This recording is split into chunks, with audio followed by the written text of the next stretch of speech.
자, 안녕하세요. 선마이커 주보장입니다. 영상 시청하시기 전에 구독과 좋아요, 알람 설정 한 번씩만 부탁을 드리고요. 늘 최고의 차량으로 보답드리겠습니다. 자, 오늘 제가 준비한 모델은 요즘 대세 차량이죠. 하이브리드. 근데 수입 하이브리드를 많이 선호하시죠. 가격이 비싸서 구매가 망설여지지만 오늘 스타일도 살릴 수가 있는 모델이고요. 연비도 잘 나오고요. 거기에다가 가격도 여타 다른 수입 하이브리드에 비해서 월등히 저렴한 모델로 준비를 했습니다. 차량은 뒤쪽에 보이시는 디자인부터 연비, 성능까지 뭐 하나 놓치는 게 없는 차량이죠. 인피니티의 Q50, Q50 하이브리드 모델로 보여드릴게요. 자, 차량 프로필 간단하게 말씀을 드리면 이 차량은 2017년에 최초로 등록을 한 2016년형 역각자 차량이고요. 차량의 사고 유무는 외판 교환, 단순 교환 단 한 번도 들어가지 않은 완전 무사고 차량입니다. 차량의 정확한 등급은 인피니티 Q50S 하이브리드 등급의 차량입니다.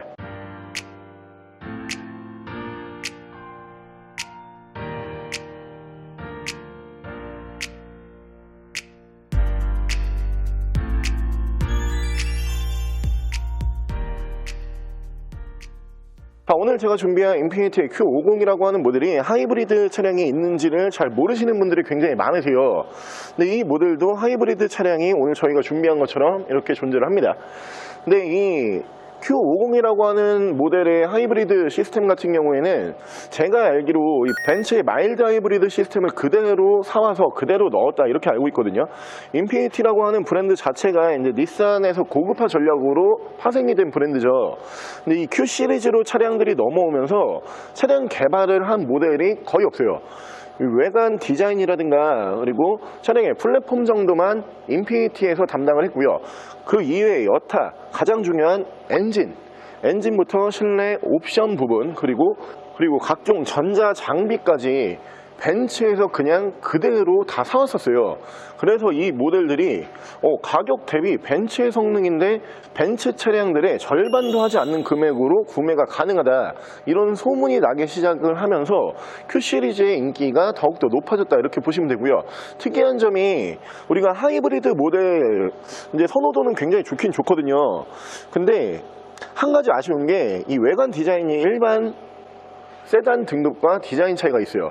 아무래도 연비를 좀 중요하게 생각을 하는 모델들이다 보니까 대부분 공기구멍 자체를 다 막아버리거든요.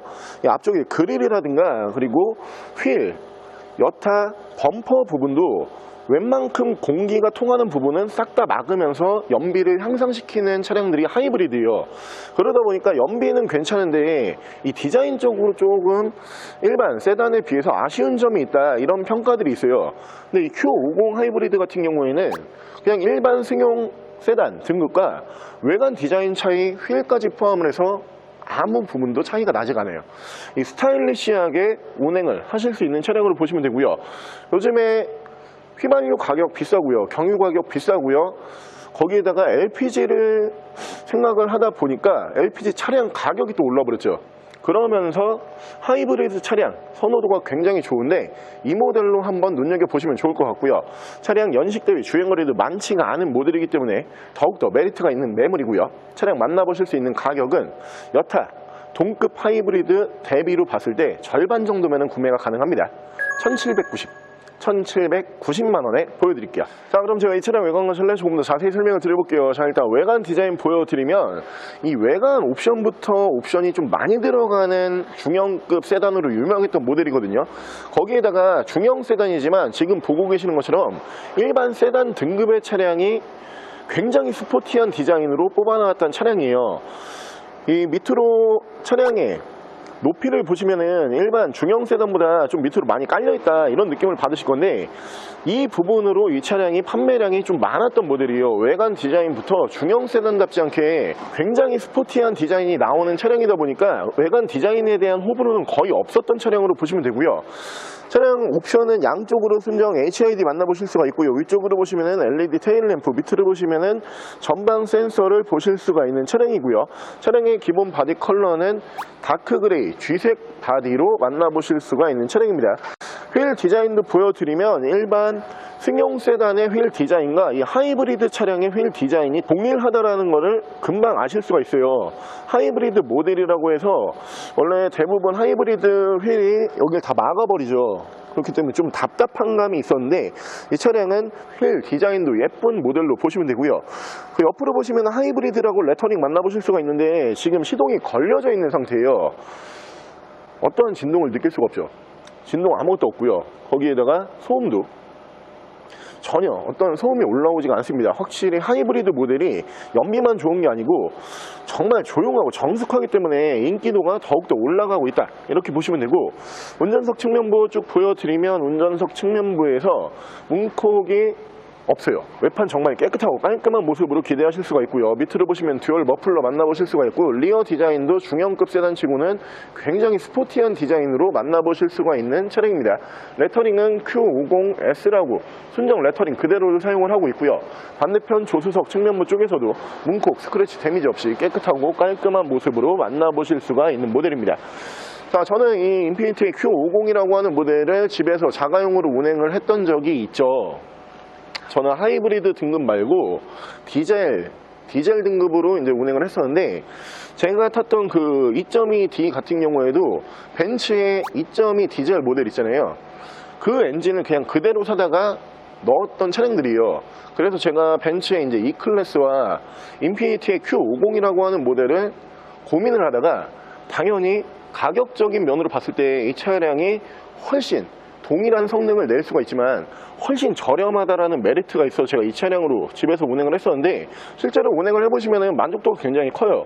일단 외관 디자인 너무 예쁘고요. 실내 옵션도 많이 들어가고 거에 못지않게 차량 성능이 벤츠 모델과 비교를 해봤을 때 큰 차이를 전혀 느낄 수가 없거든요. 잘 몰라서 못 샀던 차량이지만 이 차량 지금 보고 계신다라고 하면은 정말 깊게 고민을 한번 해보시고요. 바로 실내 옵션 보여드릴게요.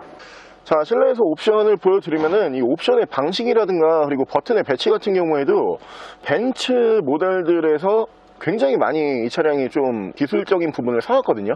일단 옵션 설명을 드리면 메모리 시트 1, 2단 만나보실 수가 있고요. 전동 시트 올라가는 모델인데, 이 앞쪽에 보시면 압축 시트가 있어요. 이 부분이 이제 이게 버켓 시트죠. 양쪽이 버켓 시트인데 이 시트를 조여줄 수도 있고요, 그리고 풀어줄 수도 있거든요. 근데 이 옵션이 벤츠 AMG에 올라가는 옵션이에요. 이 부분 똑같이 만나보실 수가 있고요. 자, 위쪽으로 보시면 계기판 밝기 조절 보실 수가 있는 차량이고요. 오토 라이트, 전동 핸들 만나보실 수가 있고요. 양쪽으로 하이브리드 모델이지만 패들 시프트도 보실 수가 있는 차량이고, 차량 자세 제어 장치 보실 수가 있고요. 그리고 전방 추돌 감지가 가능한 차량입니다. 트렁크 버튼 보실 수 있고요. 자, 위쪽에서 20 룸밀러, 앞뒤로 투셔널 블랙박스, 그리고 위쪽으로 보시면은 내비게이션을 포함을 한 후방 카메라 연동해주는 모습을 보실 수가 있는 차량이고, 밑에서 다시 한번 순정 미디어 창을 만나보실 수가 있는데, 차량의 각종 정보라든가 차량의 앱을 이 밑에서 따로 조작을 할 수가 있는 차량이고요. 양 옆으로 보시면은 프로토 에어컨 포함을 한 공조기 보실 수가 있고, 양쪽으로 열선이 올라가는 모델이고요. 자, 순정 DIS 만나보실 수가 있고요. 차량의 드라이브 모드, 엔진 스타트 버튼, 레인 센서 포함한 오토 와이퍼, 핸들 양쪽으로 이쪽에서 크루즈 컨트롤, 이쪽에서 미디어, 핸즈프리 제어를 하실 수가 있는 차량이고, 차량의 정확한 주행 거리도 차량 가격에 비해서 주행거리가 많지가 않아요. 10만 킬로도 주행을 하지 않았거든요. 정확하게 91,942km, 9만 킬로대에서 딱 주행거리가 유지가 되고 있는 모델입니다. 이 모델이 정보 표시도 굉장히 좀 보기 편하게 되어 있어요. 일단 주행 가는 거리 뭐 이런 부분은 일반 차량들도 다 나오죠. 지금 현재 기름이 한 칸 있거든요. 한 칸으로 더 갈 수 있는 거리가 약 130km, 128km를 더 갈 수가 있다, 이런 계산으로 지금 트림이 뜨는데, 연비가 하이브리드답게 굉장히 좋은 연비를 보여주는 차량으로 보시면 되고, 한 칸 다시 넘기면은, 자, EV 주행거리라고 해서 이 차량이 그러니까 휘발유 연료를 제외하고 전기 모터로 그동안 이 총 주행거리에서 얼마나 전기 모터의 도움을 받았나, 그 총 거리가 28,684km예요. 약 3만 km 정도 이 전기 배터리로 움직였다, 이런 계산이 나오는데, 이렇기 때문에 연비가 안 좋을래 안 좋을 수가 없는 차량이고요. 다시 한 칸 넘겨보면은 연비가 13.2km라고 지금 찍혀 있어요. 이게 지금 평균 연비가 찍혀 있는 거겠죠. 이 모델이 특이하게 공인 연비보다 실연비가 훨씬 잘 나온다라는 평가를 받아요. 공인 연비가 제가 알기로 12km예요. 근데 하이브리드 치고 공인 연비가 12면은 별로 안 나오는데 이렇게 생각을 하시잖아요. 근데 실연비는 엄청나게 나와요. 그래서 이 차량이 그 숫자에 민감하신 분들, 그런 분들이 직접 이제 실소유를 해보면 깜짝 놀라는 모델 중에 한 대로 봐주시면 될 것 같고, 이 모델이 지금 운행을 하고 다니는 차량이 아니고 상품화 차량이잖아요. 상품화 차량은 제가 늘 말씀을 드리지만 항상 상품화 과정이 굉장히 짧아요. 여기서 판금, 그리고 여기에서 뭐 세척, 다른 데 가서 뭐 클리닝, 굉장히 짧은 거리를 계속 움직이면서 하루에 한 번씩 차에 시동도 걸어줘야 돼요. 방전이 될까봐. 그리고 고객분들이 오시면은 대부분 엔진을 이제 시동을 거시고 제자리에서 보시는 분들이 대다수거든요. 평균적으로 주행을 할 때보다 당연히 연비가 떨어질 수밖에 없어요. 근데도 13.2가 찍혀 있으면은 실연비는 15km 이상을 기대하셔도 되는 차량이에요. 근데 17년에 등록한 차량이 1,790만 원. 만약에 이 동일 조건이 벤츠의 마일드 하이브리드 넘어갔다, 3,000 이상은 보셔야 되는 거거든요. 가격적인 메리트가 굉장히 좋고 디자인적인 거, 거기에다가 옵션적인 것까지 포함을 해봤을 때 하이브리드 스타일리시하게 타고 싶다, 이 모델로 한번 고민해 보시고요. 자, 오늘 저랑 같이 요즘 대세 하이브리드 모델 중에서도 수입 하이브리드가 요즘에 정말 대세죠. 저렴한 가격으로 만나보실 수 있는, 잘 몰라서 구매를 못하지만 알면은 이 차량을 살 수밖에 없다, 이런 평가가 내려지는 차량은 뒤쪽에 보이시는 인피니티 Q50이라고 하는 모델 하이브리드 차량으로 한번 함께 알아보셨는데요. 무엇보다 제가 이 차량을 좀 좋아하는 이유가 하이브리드 모델이라고 해서 일반 승용 세단 등급과 디자인 차이가 없다, 저 이 부분 굉장히 좋아하거든요. 거기에다가 하이브리드 모델답게 정말 조용하고 정숙해요. 뭐 이런 여러 가지 면으로 놓고 봤을 때 돈이 전혀 아깝지 않은 수입 하이브리드 중형 세단으로 보시면 될 것 같고요. 차량 가격 다시 한번 말씀을 드리면 1,790만 원에 공인 연비보다 실연비가 훨씬 잘 나온다라는 평가를 받는 Q50이었고요. 차량 더 궁금하신 점은 저희 대표 전화번호로 연락을 주시고요. 차량 전액 할부 및 전국 탁송거래, 대차 거래 및 폐차 대행까지 해드리고 있습니다. 자, 지금까지 마이카 조부장이었습니다.